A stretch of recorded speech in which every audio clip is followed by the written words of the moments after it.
Evening, everybody, and welcome to Psychology. My name is Mrs. Mahoney, and this evening I'm just going to run through what psychology will be like if you decide to take it as an option in Ysgol Dyffryn Aman. Usually on an open evening, I'm always asked by parents and pupils what psychology is all about, and it's the scientific study of the mind and behaviour. Now, what that means is that we like to look at human behaviour in a scientific manner.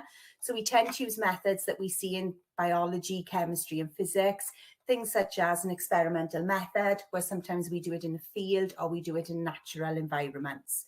This means that we can gather scientific data that we can replicate and we can be objective with in terms of understanding the human behaviour that we're looking at.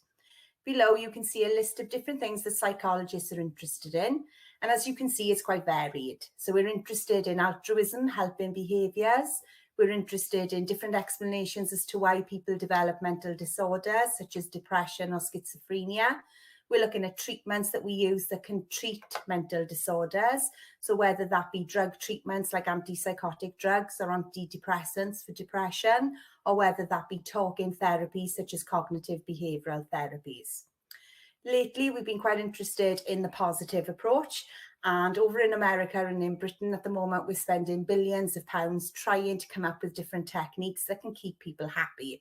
Because what we've started to realise is that if people are happy, they're unlikely to develop depression and anxiety because they'll have the skills of resilience to be able to cope when they're older.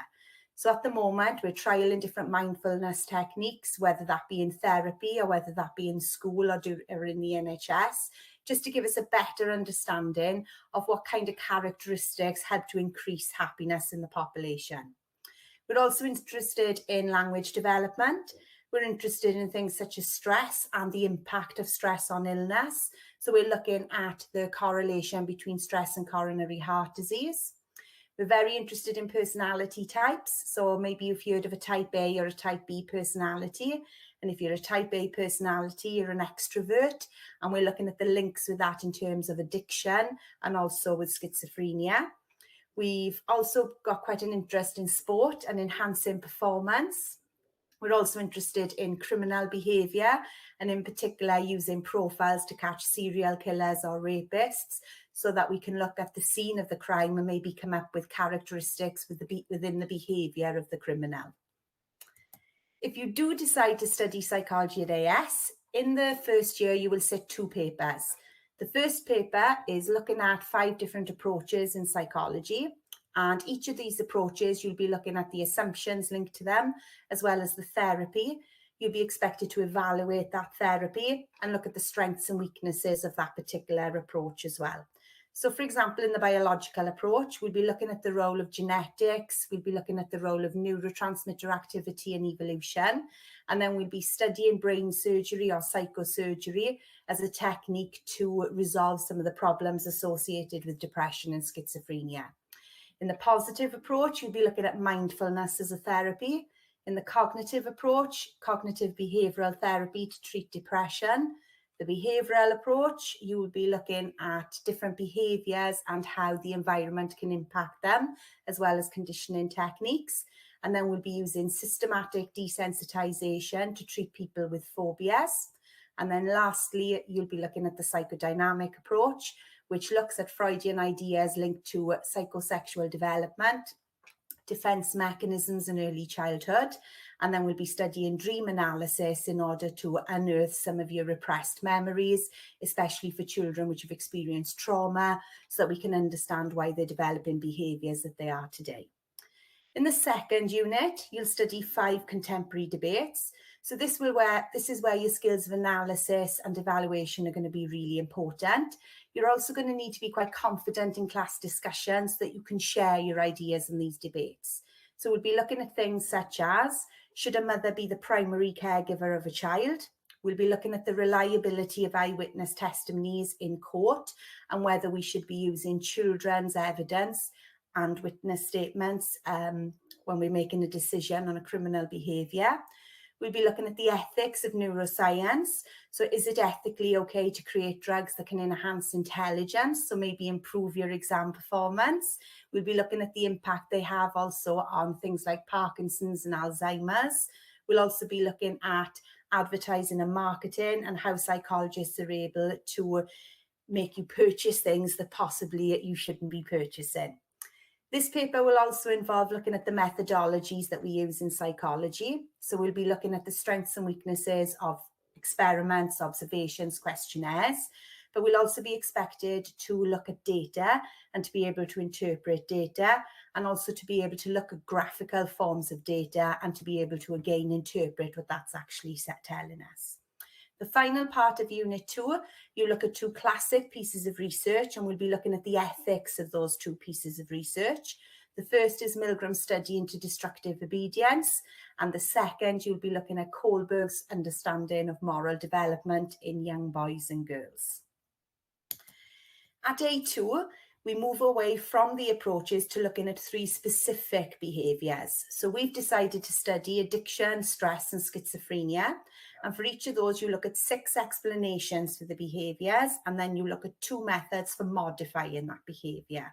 So in terms of addiction, you look at 2 biological explanations, 2 social and 2 individual, and then we'll look at drug treatments that we can use to treat addiction, and we'll also look at cognitive behavioural therapy and whether it's effective in treating addiction.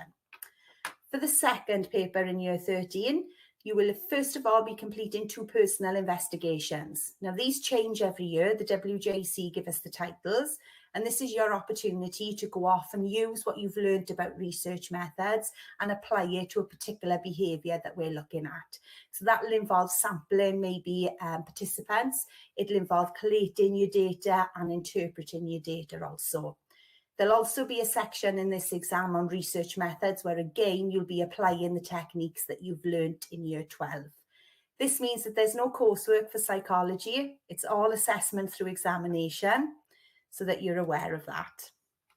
If you do decide to take psychology, obviously you've got to meet the GCSE requirements for YDA, but we do ask that you have a B in English because it's quite a lot of extended writing, and we also want you to have your C in either maths or numeracy because of obviously the research methods that you'll be looking at.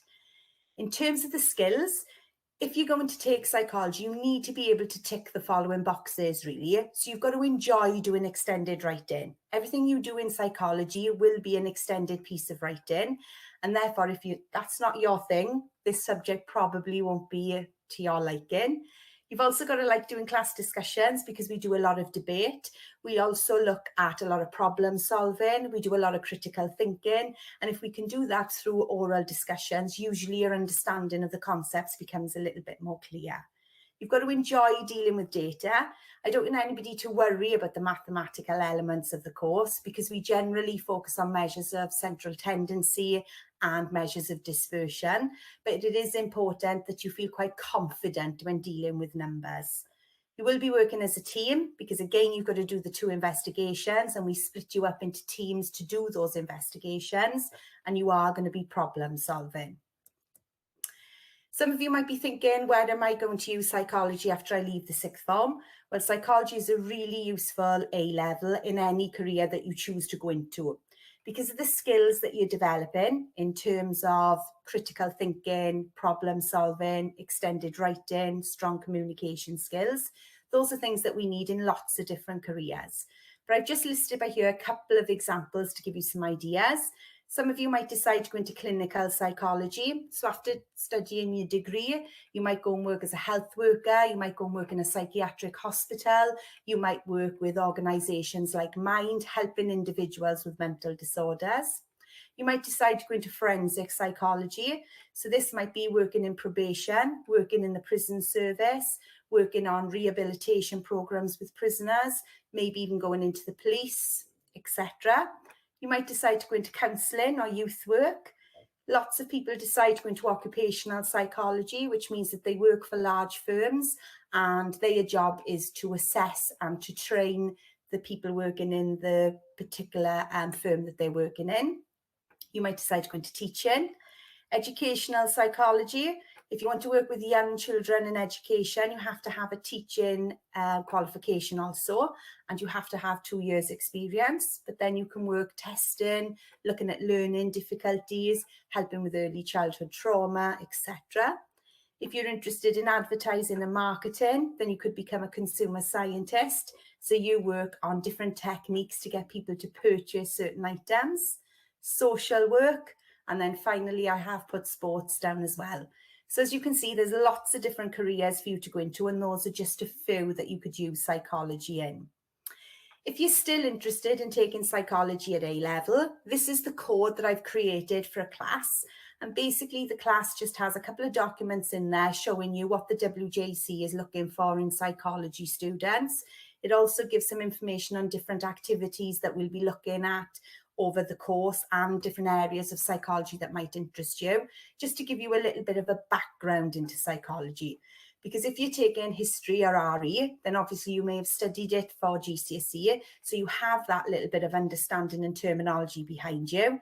Psychology, you've usually got nothing behind you when you arrive in the lesson in September. So just having that little bit of interest and ideas about what goes on in psychology and how we study human behaviour could be really important for you. So hopefully I'll see you all in September and that you choose to take psychology. If you've got any questions, you can speak to me. You can contact me through the classroom, or you can email me. Or when we're back in school, if you come to room 417, I can speak to you there. You could also speak to Mrs. Radford down in the English department, because she will also be taking you for a few of these lessons. So thank you very much for listening. And if you've got any questions, don't hesitate to ask.